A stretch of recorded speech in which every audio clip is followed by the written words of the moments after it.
Hello, and welcome to Get Recc'd. I am your host, Don Falgo. And I am your other host, Stephen Falgu. Get Recc'd is our little podcast that we do where every week Don recommends something to me and I recommend something to them. And by every week, I mean every sometimes that we do the podcast. It always happens on a week. That is certainly true. That's true. Well, I don't know. Maybe not Oh my true. god. We found Depends on your perception of time. that is true. If you are above time, then the Yeah, concept of a week doesn't necessarily apply. if you're a flat timer, then you don't believe in weeks. Yeah, we're a bunch of clock heads over here, so forgive our commentary. Yeah. Um, I hope you had a good holiday. And we are kind of in the middle of another one. Of Yeah, course, I'm talking about the Lexus Season of Giving. Happy Honda Days coming up again soon. you almost forgot Toyotathon. Well, the Toyotathon, we don't talk about anymore.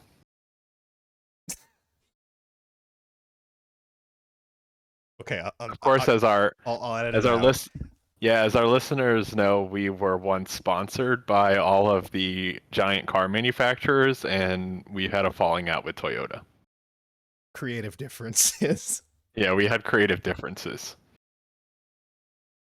unfortunately. Yeah, it was quite sad. I can't go too much into detail, but Steven and I do have an affinity for truck design, and we had some disagreements um with the brand that shall no longer be named. Right, and of course, their truck is the Toyota truck line, as we all know. Yeah. And another The thing, Tacoma? the Is that one? Tacoma, is The that a Toyota city? Tacoma? Is that one? I'm sure. The Toyota Ohio. Yes, the Toyota Tacoma is the pickup truck, as we of course knew before we started talking about it, and we didn't have to look it up at all. And this wasn't a bit, this was all true, but we're going to edit it out because It'll we can't talk about it. Yeah, so if you're watching this live, you have insider information no one else will ever have. You And should be speaking proud of of that. insider information, should we get to what some of these recommendations for the week? Yeah, the insider information, which is that Steven recommended a thing to me, and he's now going to relay that insider information to our viewers. Yes, this was the new album by duo Silk Sonic, which is composed of Bruno Mars and Anderson Paak. This was an album that came out last year? This year? Last year, I'm pretty sure. Like, kind of late last year. I think almost exactly a year ago now. Yeah. This is an album that it's no surprise based on Bruno Mars's solo repertoire as they got later into their career that something like this would exist. But I think it was sort of a surprise that they would start to work together and kind of, I would say, came out of nowhere. I'm sure that there was some hints of them collaborating on something in the pipeline, but I don't think anyone expected this duo to kind of make their name known in this breakout album. So I'll let you talk about it.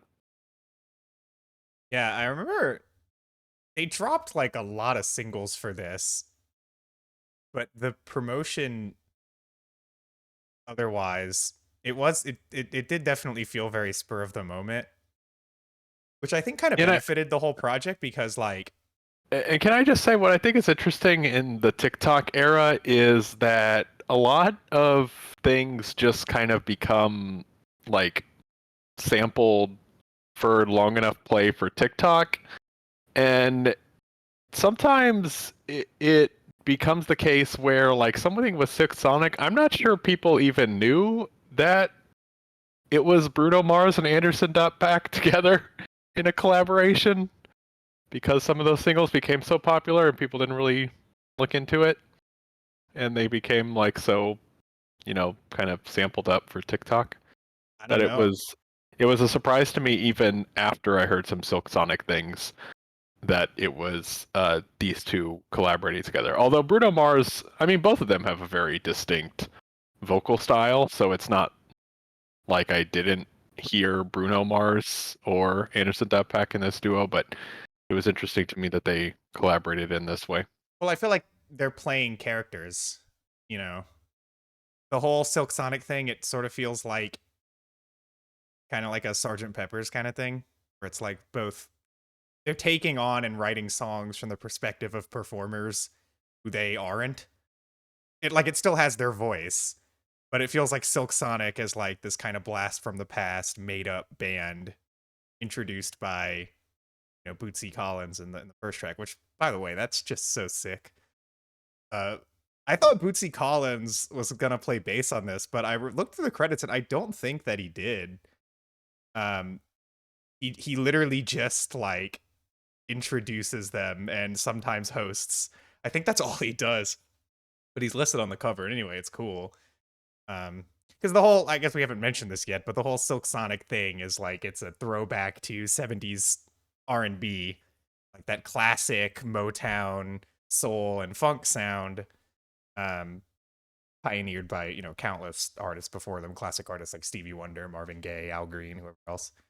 And what I found really remarkable about this album is that it's almost uncanny how much it sounds like it came from the 70s, with very few exceptions. Like some of the vocal parts and some of the lyrics occasionally definitely sound modern, but not most of it.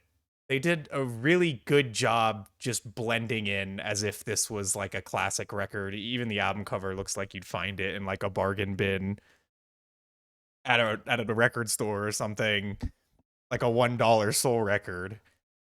And I think they really nailed the presentation, even the music videos, which I watched some of, or one of. I don't know. Anyway, even those had the visual aesthetic of like being from the 70s. They took on this persona remarkably well.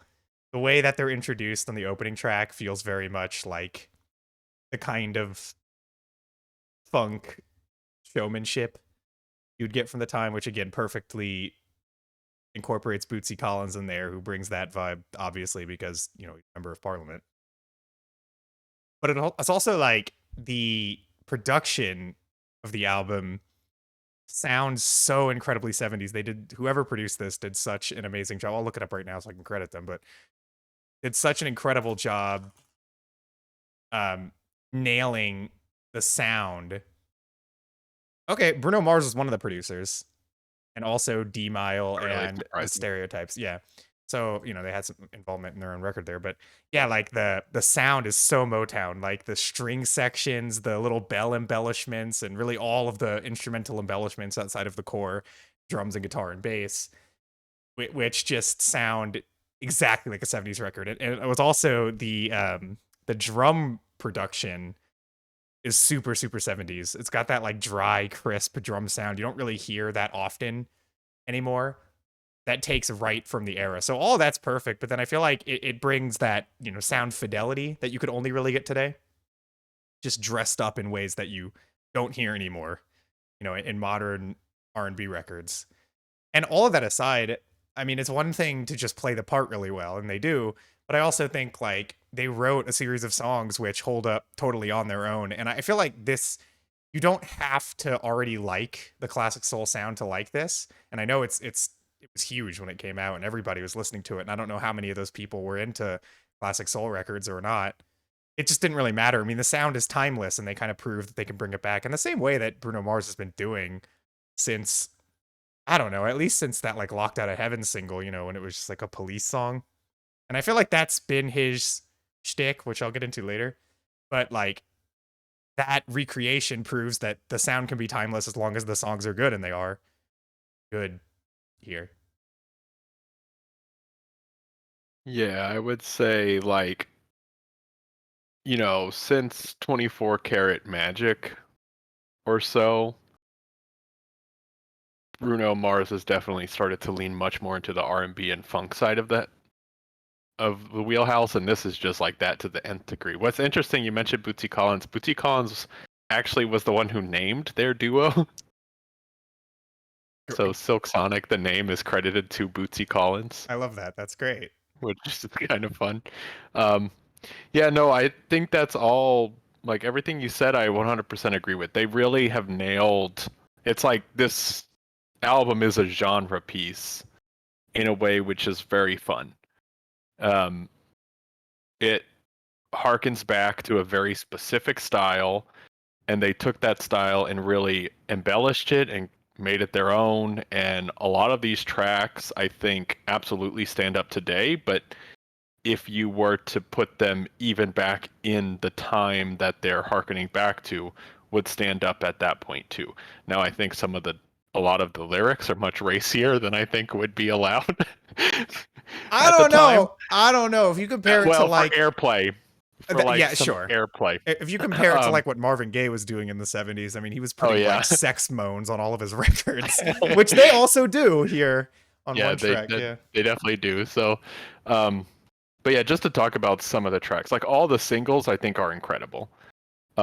Leave the Door Open is a great track. Smoking on the Window or Smoking Out the Window is a great track.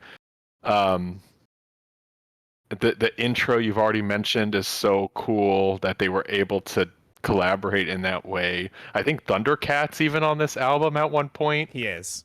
So you have like Thundercats and Bootsy Collins, and clearly not only were they taking this style and embodying it, they really had a reverence for and a love for that style of music that you can really feel within this record. Um, from everything to the production, to the lyrics, to the instrumentation, to who they worked with for it. I think that that's all really well done. Yeah, totally. I mean, I agree with what you say. Like, if you took these songs and put them, just release them in the 70s, I think they would have been popular, and I think that's very much true. I do think there are a couple things here which feel like they are a very modern thing. Um, like the hook of "Smoking Out the Window" feels very modern, and a couple of like kind of rap sections which they have that like classic disco rap kind of sound, but still probably a little bit that's maybe an influence just a little bit later than the sound they're hitting on here. But like all these things aside, there are some tracks which I mean they are just completely like it is uncanny how much they sound like they came out of the 70s, and I love that about it. But yeah, I think the songwriting is fantastic and the performances are fantastic, and that's really what carries it. It's revivalist as hell for sure, and there's much to criticize about like musical revivalism a lot of the time because a lot of artists there are a lot of artists out there who it feels like they only exist to say remember this sound, and then they don't really create music that would have been considered very good at the time that of the sound they're reviving, and they're not really bringing anything new to it. And I don't think Silk Sonic is really bringing anything new to this, but the difference is they have like a really great set of songs. You mentioned these singles. I mean, Leave the Door Open's like a great track. Smoking Out the Window, my favorite's probably Put in a Smile. I loved the key change in that song. And like compositionally, these are really, really great tracks. And even lyrically, honestly, I mean, a couple of the songs here are, they kind of hit on heartbreak in a way that's actually pretty effective and relatively emotional in the way of all those classic soul singers, and stands out beyond just sounding like a pastiche or a parody. Like some of these tracks, they feel like they're actually coming from the heart of the characters in this Silk Sonic band. It takes on that, okay, this is from the 70s, but these are real people experiencing real things. This isn't just, do you remember Motown? And I really like that about it. I think, if I have anything negative to say at all, and I honestly don't have many negative things to say, I honestly, some of the tracks on here are just astonishingly good, better than a lot of what you would hear if you put on like classic soul radio. Honestly, I do think you know, a lot of the highlights of this album are the singles. I think every track here is good. There isn't a single bad song on the record. Most of the tracks are fantastic. Uh, but for me, I felt like toward the end, the album petered out a little bit. And the last track in particular, while it was solid, it did feel like it could have been better. Also, as like a closer, it probably could have been better. There is like, even though they do a good job showing the variety of classic R&B sounds, like you have anything ranging from something that sounds just like a Marvin Gaye track to something that sounds like a funk track, and bringing all these sounds together and having songs that, vary throughout the record. Once you start to get toward the end, I feel like they paint themselves into a corner like a little bit. But that's really the only complaint that I have. And outside of that, like I feel like as just a collection of songs, this is fantastic. And it's something I wanted to get into really quickly about Bruno Mars was that like it's so weird to me just like listening to the stuff he puts out now, or and remembering like when he hit big in like 2010 and like 2011, when he hit big with just some of the worst pop music like of the last decade right out of the gate.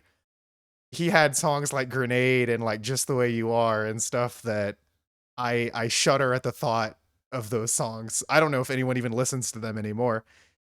And it's been interesting to see well, actually I wanted to also mention I have no idea where the hell he came from.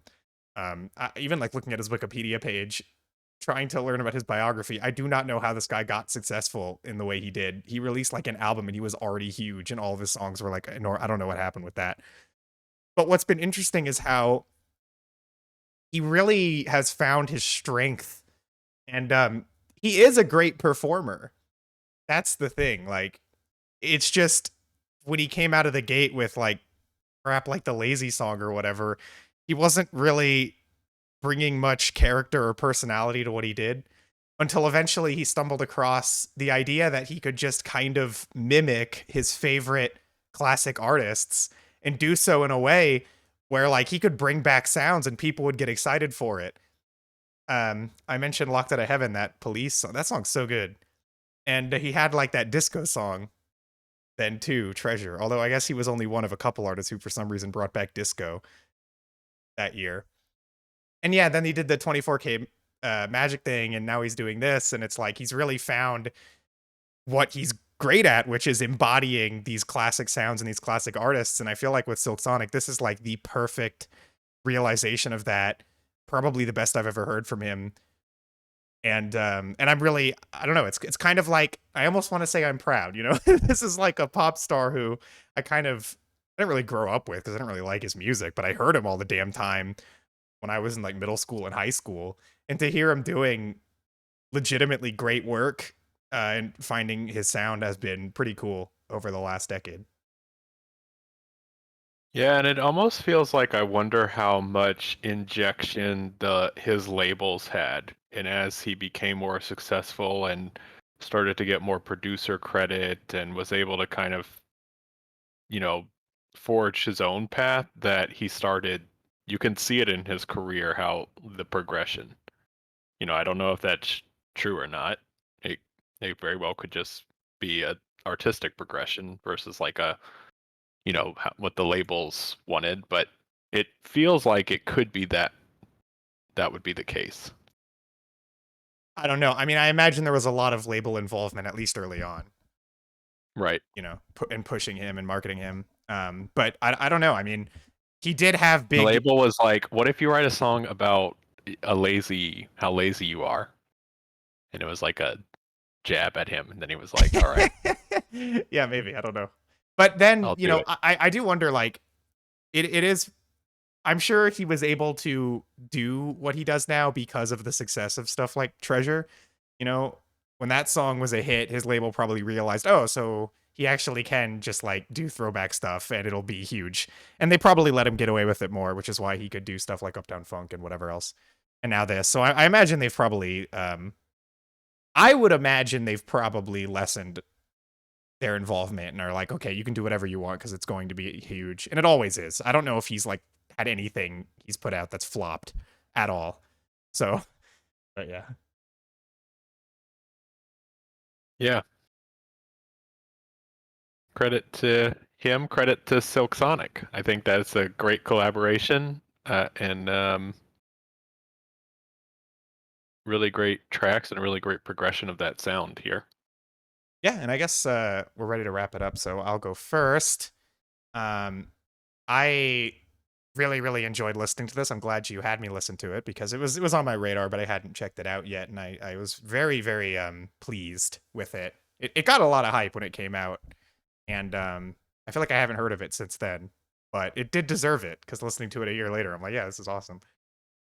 Um, I will continue with the tradition I'm trying to start when we review albums to list some favorite tracks. So I would say Fly As Me, Smoking Out the Window, and Put on a Smile are my favorite tracks on this. And I would give this album a very strong 8. And that I would recommend it, especially if you at all like classic soul or Motown at all. Then you need to listen to this if you haven't already, but I imagine you probably have. Yeah, and I give it a strong 8 as well. I really enjoyed it. Leave the Door Open, Smoking Out the Window, and Put on a Smile are probably my 3 standouts from the album. The one other thing that we mentioned is the album, the runtime is not very long at all, so it's a very easy listen as well. Just a lot of fun from start to finish. I definitely recommend it.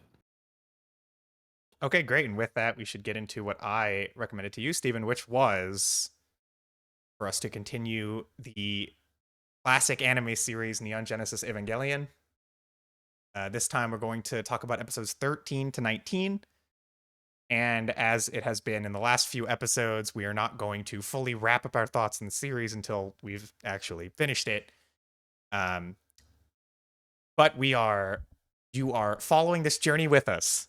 And I'll hand it over to Stephen to talk about this batch of episodes and whatever else you want to talk about at all, any topic. Yeah. We don't even need to talk about Oh, Evangelion, you know? wow. Okay. Um, hold on. I was just pulling up an episode synopsis just so I can make sure I remember all the episodes I watch. I'll start by saying that this batch of episodes, so it's been a little while since we've hit on this now because we had a break with the Halloween episode, but in the last batch of episodes, I really started to sour a bit on the show. It started to become formulaic in a way that I thought was getting pretty samey, although even in that block of episodes, like just stylistically, the show looks and feels incredible. Um, but it became very much like a monster of the week sort of, mech versus kaiju battle, and every episode was that. This block of episodes really changes up the formula. It starts as that a little bit, um, and probably a function of the way that we cut these episodes more than anything. But once this block of episodes goes on, it really shifts the formula in a way that was surprising, and it starts to unravel layers of the mystery, whereas the last block of episodes really didn't change much from a meta perspective. It just, it introduced what's her name? There's so many characters. Asuka. It introduced Asuka, right? Introduced Asuka, but other than that, it got a little bit into the psyche of some of the characters, but was pretty flatlined. Now, from this block of episodes on, it is just full force. It feels like almost every episode you're analyzing a new character. You're getting really interesting A and B plots in a lot of the episodes, and just generally, as we start to unravel some of those mysteries, the whole thing really becomes more engaging. Nothing has changed stylistically. The show is still incredible to look at. Every It feels like every pencil to paper decision was very thoughtfully crafted and laid to paper. You can tell there are some situations where budget probably impacted decisions, but nothing that made any individual frame look any less good than any other. I'm talking about repeat shots and those sorts of things. Those are definitely you can forgive that. So let's start with the episode 13, which I'm just making sure that I It was the remember. one where the Okay, Ava it's was the like a one where, hack. right. Okay, right. So um, this is really where I felt like, okay, this block of episodes is going to move into a different direction.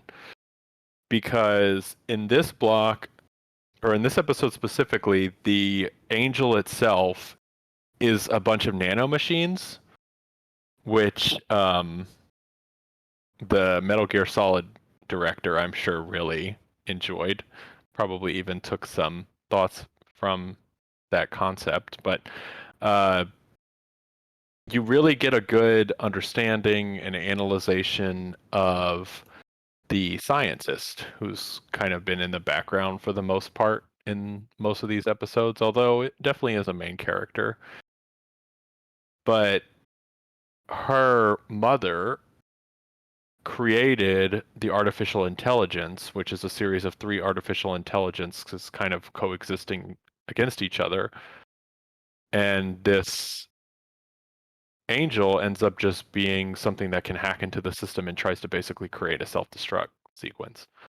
So you really get a good feel for that character, the scientist, as they work to basically like counter hack these nanomachines. Um,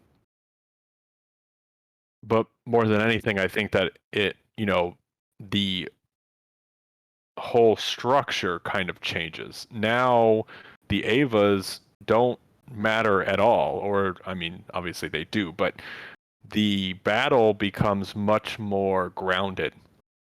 Now you get a good sense for the expertise of just the humans in this ecosystem and countermeasures that they have to employ to be able to also be able to fight back against one of these things.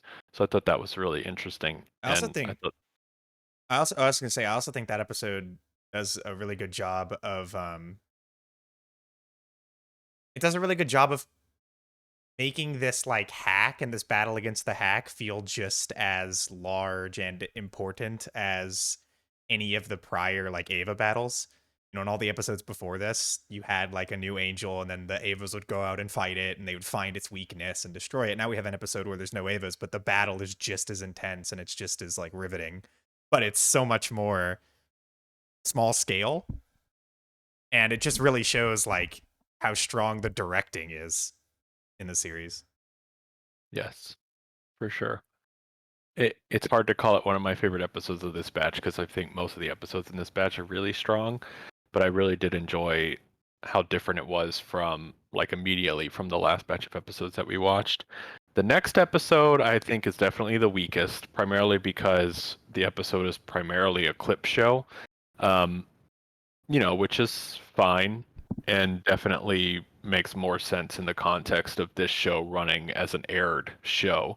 Um, However, the non-clip show portion of this episode was quite interesting and you start to really get a sense for um, a little bit of the dread and kind of foreboding of these giant mechs that like us as an external viewer don't really fully understand yet as they try to do some cross pilot tests, and in as one of those tests fails, Ray's Ava basically essentially seems like it tries to kill her, um, as it no longer is connected to her and instead is connected to Shinji.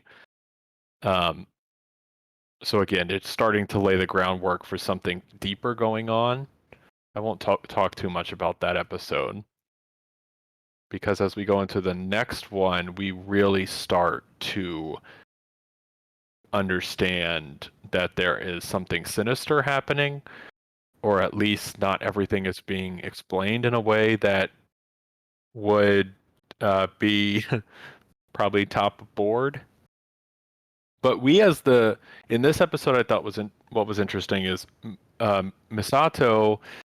We, as the viewer, are in the same position as she is, and I'm sure that will continue to be important as we move through the show. But her like on again, off again love interest, she is able to find out that he is also doing an investigation for essentially like a government agency, right? It's like um like he's basically like pulling a double cross in both Nerve and whatever the Department of Investigations is.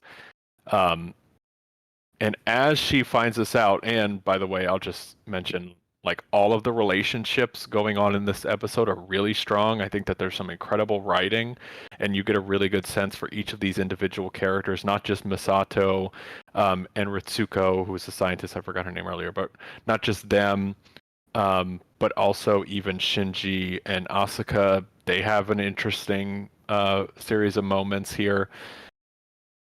But then on top of all that, you also start to see some things that really give you a sense of anguish and I would say a little bit of fear for what's going on under the scenes at Nerve because we find that the first angel is being held underground. So that was a big shock and surprise. A lot of great shots in this episode too, just from a stylistic standpoint, I'll mention. And this is where I say that, I really felt a big difference between the last block of episodes because, basically to this point, we have had no mech battles between these first 3 episodes in this block. That's true. Yeah. Um, I think what I like about that is how the series does kind of feel like it's split into two distinct halves. And you're probably already noticing that. Like, once you get into the second half of this series, it just starts like really breaking down the walls of every character in a way that like it kind of did before, maybe in the very first few episodes with Shinji, but now it's becoming a little bit more no holds barred. It's also getting a little bit more psychological. I don't know exactly which episode that kind of stuff starts in, but it's somewhere in here. And at the same time, like it does a good job separating these things because that last batch we watched last time, where it was like kind of a standard mech show, I personally think that section of the show holds up really well in context, which we didn't have when we talked about it last time, but I think it did an amazing job of like starting to get you comfortable and familiar with everything so that when it takes all of the turns that it's going to take afterward, they're like legitimately shocking. And it kind of gets you to believe like, okay, so we had some like little bit of characterization in the beginning, maybe it was a little sad, but now it's like, okay, now it's like we're getting into the action, and then like they just kind of pull the rug under you here, which I appreciate. And I didn't even think about that, but you're right, because once you actually get to these episodes, there are no mech battles for like quite a while. All of a sudden, like you had mech battle, mech battle, mech battle in every single episode, and then they just like stop for a little while, which is actually kind of cool. And I didn't even realize that. yeah, but then we get back to it in the next episode, and this is where things really start to go off the rails because a new angel comes, which basically like its shadow engulfs everything under it, and Shinji gets captured. And as Shinji starts to lose life support systems and battery power and all these other things in his Ava unit, he kind of unwinds psychologically, and then finally his mom embraces him, and the thing goes out of control and absolutely tears and rips apart um, the angel that it's housed inside. as I thought what was kind of interesting about this episode is they make all these grand plans for, okay, we're gonna do this with the mines, and we're gonna have shoot them off all at the same time, and then the angel, or then units 0 and 2 are gonna move in and pincer strike at that exact moment and all this stuff, which I thought was a really cool contrast to a lot of the episodes before, where they would make these grand plans and then basically just execute them perfectly. In this episode, they make all these grand plans and none of it gets executed because Shinji's Ava unit goes just absolutely berserk, out of control, and just gruesomely rips apart the thing that it's housed inside. And a lot of the characters start to now, well, they did, I forgot to mention, in the episode where the Zero unit goes out of control and looks to try to kill Rey, a lot of the characters start to really grasp the power and the awe and the terror that these things house within them. And this episode specifically, pretty much everyone on the field now is terrified of these units. But I did want to highlight that I thought it was an interesting, contrast to some of the episodes before.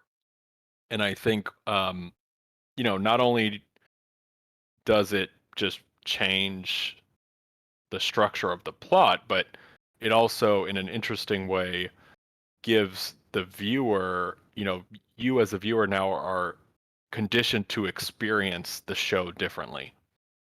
It is no longer this monster of the week. We're going to make this plan and execute it, and we're going to have a little happy ending. It is very much like everything that now has kind of been flipped on its head, because no plans are safe now that these Ava units are starting to kind of derail. I'm curious with that how you feel about what I was saying. I mean, you don't have the whole show in totality yet, but would you agree that what they did before turning the show into a more conventional anime has enhanced that surprise factor for you? I think so, for sure. And I think that it's been interesting to reflect on those past episodes, given the episodes that we're currently watching, and how they contradict each other or kind of contrast each other. Yeah. Okay. Well, I'm just gonna, I'll say this episode. I think this is the one where you get. I don't know if it's the very first time this ever happens, but you get the first major sequence of like internal monologue. Is that right? This is the one where like Yes. Shinji goes, yeah, he like kind of goes inside of himself as he, Yes. yeah, and you get these very abstract. Well, I'll mention it happens as well when he sits in the uh, Zero unit.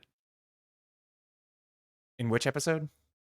That was the clip show Okay, episode. so it's still that's right. There that's the one where you get like that shot of like a bunch of rays. Is that right? Mm-hmm. Okay, yeah. So Yep. sure. Well, at this point in the show anyway, you start to get these like abstract sort of avant-garde presentations of like these internal monologues where the characters are like sending questions to each other and responding. And there's a lot of really unique and strange imagery, which I don't know how much I can say yet because I think this stuff it doesn't fully happen yet, but still, I believe this is the episode with like the white line that stretches across the screen and like bounces around as it talks to Shinji. But anyway, there's like a lot of really cool visuals there. And you learn the psychology of the characters not just through their actions but also through like the ways that they question themselves, and you start to learn their greatest fears, which often don't seem to be immediately applicable to their environment. Um, which is fascinating, and I think that kind of stuff is where the finale and the movie really like tie up loose ends. But I wonder actually, did you find so far that some of these things felt like unrelated to some of what was happening? I could be thinking ahead because there are some sequences later in the show too where I remember feeling that way in my first. Yeah, I could see that, I guess. Anyway, I just But find it I feel interesting like because I feel like they have these internal monologues that like start to question their entire like psychology and humanity in a way where you weren't anticipating, or it doesn't seem to be immediately relevant to what's happening outside of them. But anyway, Yeah, and that really gets amped up in these next two episodes, which to me kind of exist together, where an Ava unit that was trying to be commissioned and developed by the United States destroys an entire Nevada base and gets transferred to NERF HQ. They have to commission a new pilot, which that in and of itself, we start to unravel some mystery there because their school basically is a pilot training or holding ground. Toji, one of Shinji's friends, ends up being that pilot. The viewer is only partially aware of that fact, like it's very highly alluded to. We as like an outside observer definitely can tell who that person is, but in universe they don't really say it explicitly because they are keeping it from Shinji. It turns out that the test of Toji's first run in that new unit goes wrong because that new unit kind of transforms and mutates into an angel. Um, this was not the first time this happened, but throughout these series of episodes, they had been trying and testing basically an autonomous pilot. That's actually why Shinji was in the other Eva earlier. At a certain point, Shinji in the Eva is having to confront this new unit and is ordered to kill it, or specifically kill the pilot to incapacitate it fully. And Shinji doesn't want to do that, and his dad, who is kind of the overseer at Nerve, switches his control to the autopilot, and Shinji sits in the mech and watches as the autopilot murders somebody in the other unit. Again, at this point, Shinji does not know that this person is one of his closest friends. This block of episodes and into the next episode as well were just incredible. There's just so many moments here, so much introspection, so many small character moments, especially as you follow Toji, and we already knew at this point about his sister who was injured in a battle. There's just so much to unpack in each individual frame between all the characters and the way that they talk to each other, and then just that final, the climax of this. It's like you feel terrible for what occurred, and Shinji doesn't even know the full extent of what happened, not until the very end. it's also like very visceral, It is extremely and visceral. there's a lot of like gore towards the end of the series. It's starting here, but this is one of those moments. Like whenever you have these moments where the Ava goes berserk, then the animators just really get disgusting with all the details, which just makes the whole thing viscerally repulsive. In addition to knowing what is going on here, it's a very extreme sequence. And the one only thing I wish they'd done, I can understand why they didn't, but I wish that they had, is I kind of wish that they actually had Toji die, because he doesn't. It's shown in like another scene, he's still alive, and then he just kind of leaves. So it's like functionally, story wise, his death wouldn't have changed anything other than made the ramifications of that scene a little bit more strong. That's the only thing I can offer there. I kind of feel like they should have gone all the way with that.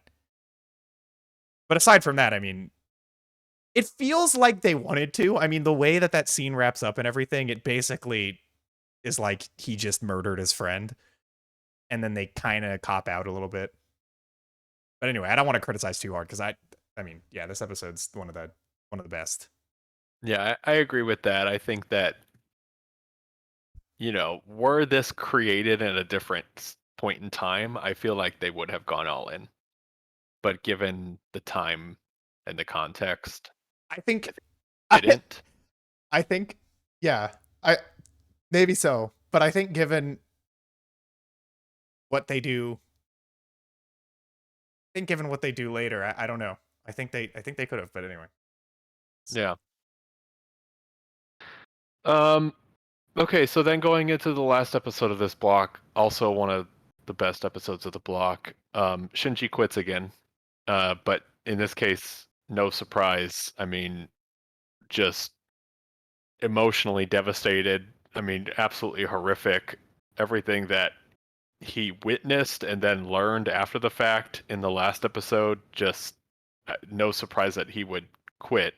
However, after talking to Koji, um, or Kaji, and learning like why they're fighting, starting to understand that the angels are essentially trying to get to Adam, which Nerve currently holds. And then also seeing his friends just get absolutely beat up by the new angel that appears. Shinji goes back and goes to fight it, but again goes into a situation where he loses power. But this time, his unit really goes crazy. We have seen this thing go berserk now a couple times in this series. A couple episodes back, all the way basically to the beginning of the entire show. But this time, it is just brutal, and you can see it becomes a an, a beast again. It's no longer a sleek, slender Ava unit. It like has almost like a human arm. It starts to crawl on all fours. The look that it gives in its teeth just becomes so much real, or so much more real, and then it just starts to eat the angel that it just absolutely destroys. I think it, from what I was trying to gather, it like was trying to basically absorb the core of the one that it was eating, and in so doing, it essentially breaks free of its armor, which turns out isn't armor. It's actually restraining devices. Um, so okay, from my understanding or the way that I'm thinking things are going here are the Ava units are at least partially angels. Is that kind of what's happening here, or So if I are remember right, of course I'm not going to spoil anything, but right? if I remember right, they don't ever like fully reveal that. There are a couple of interesting there's a lot of symbolism around them which like hints towards certain things. Um but as to like what they are canonically, I'm sure the Evangelion wiki has those answers, but I don't recall the series or the film ever explicitly saying that. It is Okay, I could be misremembering. There are scenes that give you a strong indication of what they might be, but I don't believe they ever like say it. And one thing okay, I will say right now, because it is, I don't think it's a spoiler. I mean, it is in these episodes. And we've already seen symbolism to suggest this. One really interesting thing that they do a lot that you might not have noticed, and I probably didn't notice until my second viewing of this show, is all of the symbolism indicating that the Ava is like Shinji's mom. There's like a lot of it. There's oh, mm-hmm. there's a couple extremely subtle ones, such as I believe it's in a later episode we see a flashback that shows Shinji's mom. And when the Ava unit goes berserk in this last episode, it lets out a scream that's like a pitched down audio of the same voice actress as his mother. There's a couple things like that. There's also like a lot of like sexual symbolism with it, which I believe you noted from the second episode. And a few other things. And then in that episode, when he remembers his mom or is embraced by his mom, it's like that's when the Ava picks up. So there's a couple things like that. And I don't, all of the children have parental issues, which the show gets into later. I think it's only barely scratched the surface of Shinji's. If I'm well, that's not true. I mean, from the very beginning, his dad. There's the whole stuff with his dad, but I think his Yeah, and there mom is hasn't more. There been is a mentioned. lot of stuff with his dad in this block of episodes too that I kind of glazed over. I mean, the biggest one obviously is that his dad made him watch as this thing Yeah. absolutely destroyed someone. But there was a moment in one of the episodes where Shinji was very nervous and scared because he had to talk to his dad, They go and his dad, visit the mom's grave. yeah, Yeah. and the dad basically says like, "Go on." Yeah, We his dad, yeah. We get the strong indication his dad doesn't give a shit about him. Yeah, but Uh, does give a shit about Ray, right. and that's something that comes up quite a number of times in this block of episodes as well. That's true. And have we learned yet?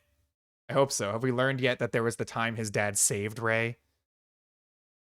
I think that was in the last block. I think, That yeah. was a while ago. But we Yep. have learned that too. So yeah, so it's like Shinji. It's like it seems like Shinji's dad sees Rei as more of a child than Shinji. That's like a strong indication. Yeah, I don't know about Asuka yet, and her.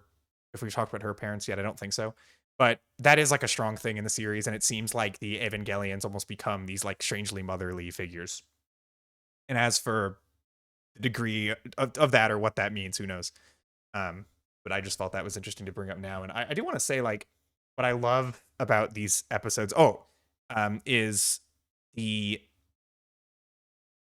it is the subversion of where the series seemed like it was going, but also um it does a great job preparing you for a lot of the concepts that the show starts to take on later. Because one thing I will say about Evangelion is that it is a bit hard to tell if the exact point of the show was known from the very beginning, or if it has more to do with Hideki Anno, the director's um, own personal struggles as they were creating the series, and it's like he decided to start going in a different direction. And there's a lot to indicate that is kind of what happened, but there is also a lot in the earliest episodes of the show that indicate they kind of wanted to go there from the beginning. So it's a little bit unclear, but these episodes provide a great groundwork for when new themes start to show up. I do feel like there are a lot of themes, and especially like the overall message of the series by the end feels like it's very much not there earlier in the series in in an immediate sense. But the story has been set up now to the point where all that stuff comes out and it feels very natural, and you can kind of look back on earlier episodes and interpret them in a new way. And this episode, the 19th, is the one where we really set up Shinji for all that kind of stuff. And you'll notice, like in this episode, if I remember most of it, this is the episode that has that really breathtaking shot in it when Shinji's talking to Kaji. And over the trees, you can see one of the Avas just getting like annihilated. And him and Kaji are just like standing there talking really solemnly about how Shinji wants to quit. That's in this episode. All right. I want to make sure that I'm. Yeah, that's this Because episode. Kaji's like gardening. Yeah. Yeah. Yeah. Yeah. And it's that like disconnection from the characters which starts to really define the show. And anyway, I really love that turn. And I think it also does a great job like priming the audience to start to you get to the point in the series where you no longer root for just about anyone. Like you care about the pilots, you care about Misato, you care about the main characters. But when it comes to like the broader conflict, it's made the morals so gray, and it's made the situation so unclear that you can't root for the Ava units as like a hero story anymore. And you become very disconnected from the action. And in this episode, as you mentioned, it's like even when Shinji is like, okay, I'm gonna go do this, he's he does get back in the Ava, but once again, it just like powers down. It's like he just loses the battle from that end almost immediately. And once again, we're seeing the Ava unit completely out of control, doing things outside of what he as the pilot wants. So we no longer feel that connection to the battles like you do in the Monster of the Week section of the show. It's just like, whereas there, things were mysterious, but during the battles, you still had a very clear um, you had a very clear good and evil. Now it's just like you couldn't care less who wins. You just kind of want the pilots to live, and that's it. And I think it's really really interesting what they do with that. I guess we're not there yet. Okay, well, I think I'm ready to wrap up this batch. Yeah, go ahead. Felt like this was a much stronger batch than the last one, although it does put the last series of episodes in an interesting context. But just a lot of incredible shots, a lot of incredible writing and direction. I think that the show is going into places that I'm really interested to find out how it progresses. It was fun to get into the mystery of it all, but then also really be able to sit there and analyze some of the, you know, more meta things that were going on around the show and a lot of those things. So I'm excited to see where this goes, and this block of episodes I really enjoyed. Yeah, I mean, I would second all those thoughts. I feel like a lot of the overall vision of the series starts to become more clear, and everything that was already phenomenal about the series remains phenomenal. But now it just gets even better, and I second everything. I mean, the writing in particular is impeccable, and that really comes out here and from here on, and you start to see things you don't see in a lot of media. Although I don't know if we're quite there yet, but it's still very good and remains very unique. And yeah, I guess we'll save the rest of our thoughts for when we actually finish the series next time. But let's get into the recommendations. Beginning with Steven. Okay, so watching this show has got me wanting to play one of my favorite games of the last decade. Although I'm not supposed to tell you whether I like it or not, so who knows if it's good. This is Into the Breach. This is a 2018 release. It's a turn-based strategy video game. It was made by the studio that made FTL, Faster Than Light. It just, and I mean like within the last few months, came out with an advanced edition, which added a whole bunch of content. So you will be able to play that because it was a free, like a massive free update. They did it for FTL as well.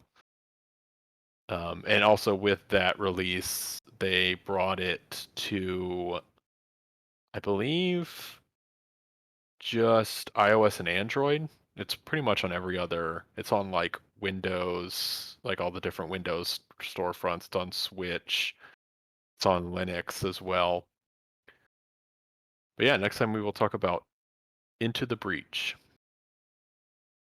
Great. And then I'm here to finish off the series of Evangelion. Our next episode, we'll watch episodes 20 through 26, finishing the series. It is important to remember as you watch these that episodes 25 and 26, though they are the finale to the series, they are not the only ending we're going to get. And we will watch the film End of Evangelion, which is in itself a remake of the last two episodes. Um, I will mention there were a lot of production, a lot of unfortunate events that led to the production of the show going down the drain towards the end. Things that I really highly do recommend you research after watching these two episodes if you are so inclined, because there's a lot of really fascinating and weird historical things that happened and events like actually in Japan that influenced what happened. But regardless, it's very important to remember when you get to the last two episodes that the budget was just down the drain and they needed there were a lot of production issues that led to them being that way. And it's also important to remember that we're going to see a remake of these episodes that will um, explain everything. So I'll just say right now, like, you're gonna finish this series being incredibly confused, and that's fine because things are made slightly less confusing in the final movie. But hopefully, knowing these things, it can help you appreciate what they did with those last two episodes, because I do understand a lot of people hold them in very high regard. It's just without proper context, it will be very odd. So just keep that in mind. And and yeah, I guess then in the episode after that we will actually finish Evangelion, assuming we don't have some kind of break. But whatever the case, we will actually finish it with the film end of Evangelion, and that will be that. So that was tonight's episode of Get Recc'd. It was tonight, whatever tonight is. I'm not telling you. You watch this later, you're just gonna have to guess. You're gonna have to speculate. I do want to say that I am finally uploading the VODs of Get Recc'd back to the original channel they originally were streamed at. That's Casting 404 on YouTube. If you're listening on Twitch right now, that is not the VODs and Clips channel. I'll have to add a link to it when you do !YouTube in chat. But it's just the YouTube channel Casting 404, which you can look up. We'll still stream them live to Twitch. I can stream at a higher bit rate on Twitch. It's just better, I think. But the episodes will go up to YouTube as they used to. So if you ever do miss any, make sure you're subscribed to that channel. And that's really all I have to say. Yeah, thank you again, everyone, for listening. We will be on a short hiatus going into the next episode as well. Yeah. Probably, I don't know, 3 weeks, I'll say tentatively, but just as a note. Yeah, and I guess that's pretty much all we have to say. So those were our thoughts, and those were our recommendations. Get Recc'd.